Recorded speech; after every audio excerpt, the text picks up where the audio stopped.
ব্যস্ত সময় কাটাচ্ছেন বলিউড অভিনেতা আদিত্য রায় কাপুর। নতুন ছবি মেট্রো ইন্দিনোর প্রচারে বিভিন্ন জায়গায় যাচ্ছেন, সাক্ষাৎকার দিচ্ছেন। এ সময় গণমাধ্যম কর্মীদের নানান প্রশ্নের উত্তর দিচ্ছেন তিনি। সম্প্রতি এক সাক্ষাৎকারে আদিত্য তার ব্যক্তিগত জীবন ও প্রেম বিচ্ছেদের খবর জানতে চান সাংবাদিকরা। তিনিও তার অভিজ্ঞতা শেয়ার করেন। প্রশ্ন করা হয়, প্রেমে ব্যর্থ হলে বা হৃদয় ভাঙার পর কী করেন অভিনেতা?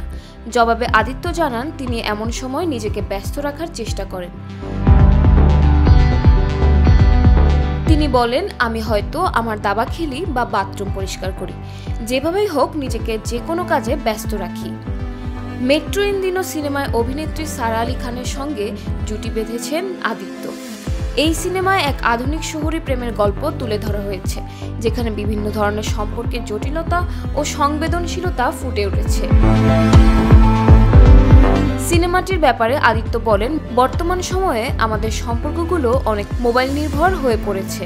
আগেরকার দিনের মতোই ধৈর্য বা যোগাযোগের গভীরতা অনেকটাই হারিয়ে গেছে। সম্পর্ক বিষয়ে নিজের দৃষ্টিভঙ্গি ব্যাখ্যা করতে গিয়ে অভিনেতা বলেন, আমি ওল্ড স্কুল। সম্পর্ক মানে শুধু প্রেম নয়, বন্ধু, পরিবার, ভাই বোন সবকিছু মিলিয়েই জীবন।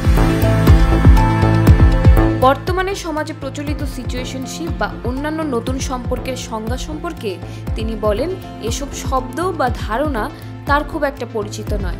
আদিত্যর মতে, সম্পর্ক যত সহজভাবে নেওয়া যায় ততই ভালো।